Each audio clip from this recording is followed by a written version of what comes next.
The Waves blockchain has seen its eponymous token crash about 60% over the past week and a half, and its native algorithmic stablecoin Neutrino fall off its US dollar peg to as low as 68 cents. It's now back up about 97 cents. Joining us now is Sasha Ivanov, founder and lead developer at Waves.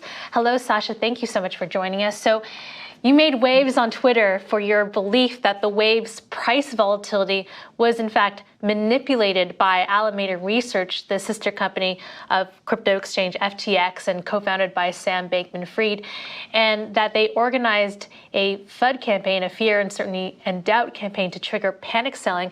I was hoping you could walk us through these allegations. Hi, hello. Thank you for having me. So, yes, we have experienced some volatility around Waves price recently. I think we had a pretty busy month. We launched a US company, announced the new roadmap, and I think that the price increase was basically due to this. But at the same time, we started to see some FUD campaign, maybe around mid-March. And it was a very well-organized campaign around our products, around some kind of coordinated attack that actually was meant to bring the Waves price down, and probably somebody made money with short positions. So, and actually it was quite interesting to get to the bottom of it.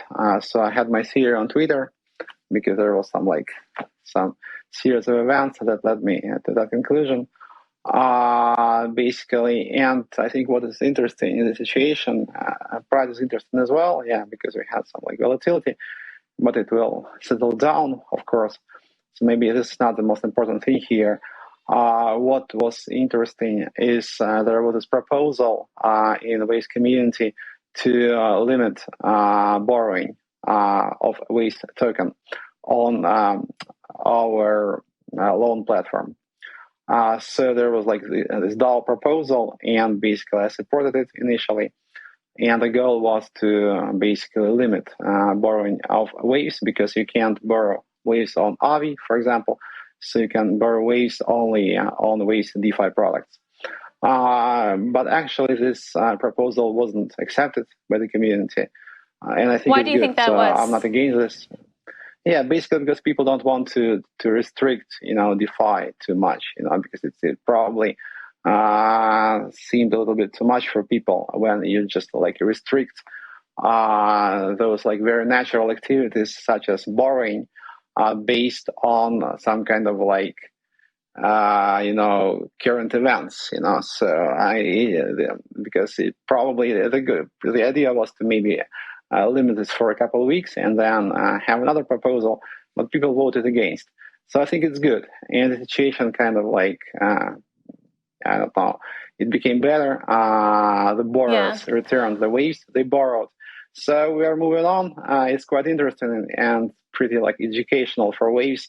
Maybe we'll be better prepared next time, because maybe we're an old chain. We're six years old today. We launched in 2016. But we have never experienced any kind of such a coordinated campaign. So next time we'll be better prepared, and I think it won't affect us so much. Right. Well, I had the chance to go through your tweet because that's what initially caught my attention. And it was interesting because you identified Alameda Research as potentially borrowing $30 million and then starting a campaign against Waves after using it as a short position. But I wonder, how do you know that the $30 million borrowed was from Alameda Research? And would you share similar information about any user? It is visible, actually. No, we can't share it because we have a little bit different approach to DeFi. Basically, we're trying to make it accessible to as many people as possible. So we are trying to create some kind of a simple way for people to use their emails to log into DeFi products. So basically it is visible. So it's a decentralized, but you still can use your email. So and that's how that was clear that who actually borrowed the money. On the flip side, there was another Please. user, 0xhams, and I saw that you had a chance to speak to him on the Twitter Spaces, but he also accused you of moving 300 million worth of Waves token to Binance with plans to dump the tokens. And there was concern that you'd be willing to dox Alameda Research, but not this other person who people have accused to be you.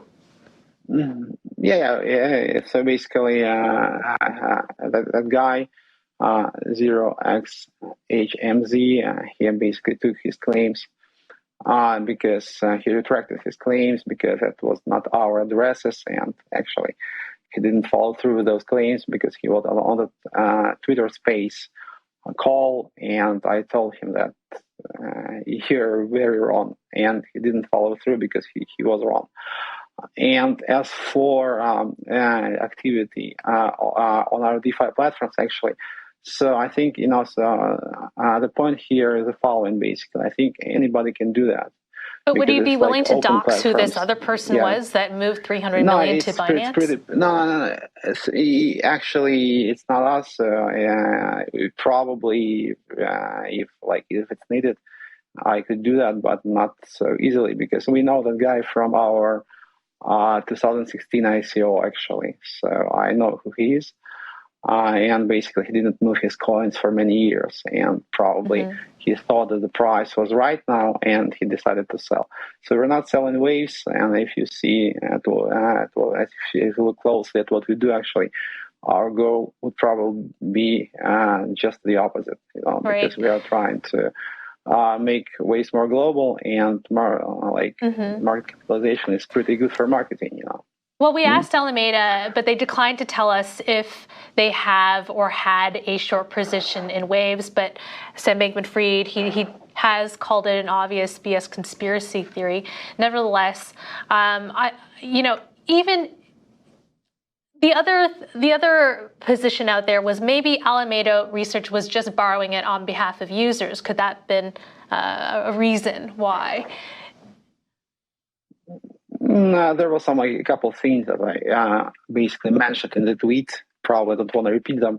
If people are interested, they could check my tweet. So, but it basically actually looked pretty convincing, I think. And maybe it was a little bit unexpected because, I just had to get to the bottom of this, and this allegation was very natural, so I had to basically voice it, because I couldn't understand what was going on. So I guess the question here is, why do you believe that Alameda would have targeted Waves specifically, or do you believe that they're doing this to other tokens as well?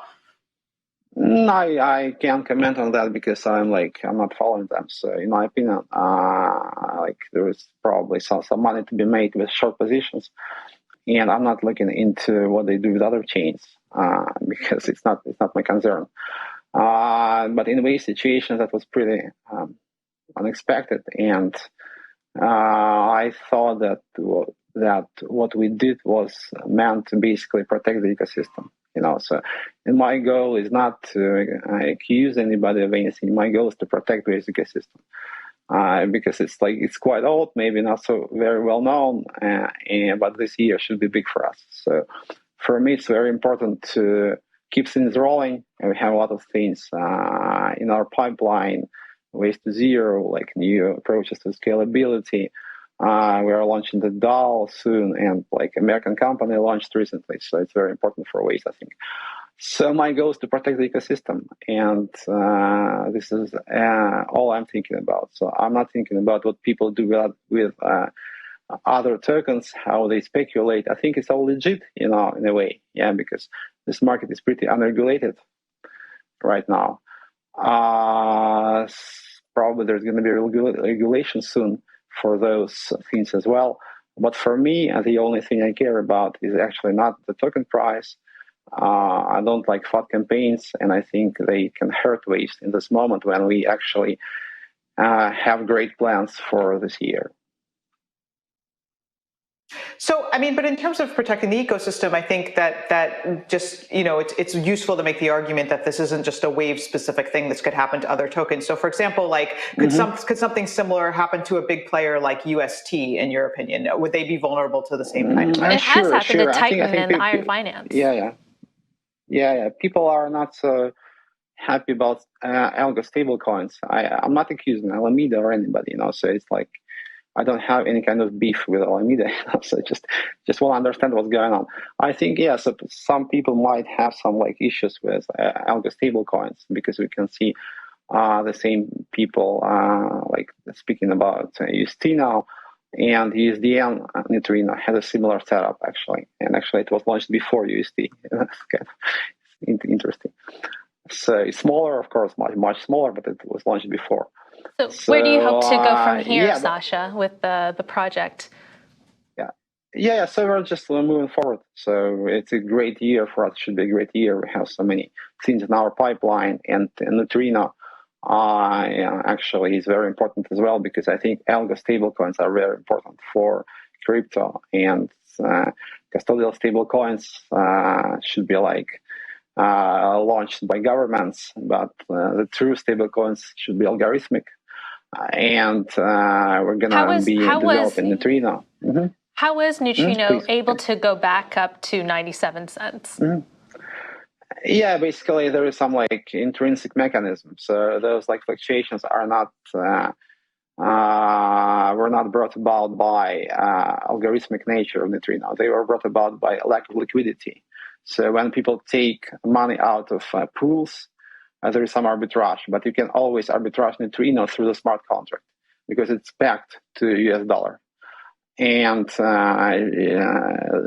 those like fluctuations were not caused by the algorithmic nature of Neutrino, but by the lack of liquidity, because people took the money out of pools with USDN, with Neutrino. And arbitrage actually brought the peg back, but it took like several days. So it's the setup is a little bit different, because the peg is not like is not achieved through like liquidity. It's achieved through the smart contract, through intrinsic mechanism, because you can always redeem your USDN into waves and sell waves. And those fluctuations are not like caused by intrinsic neutrino mechanics, but they are caused by the lack of liquidity. And the lack of liquidity is caused by some like campaigns when people say that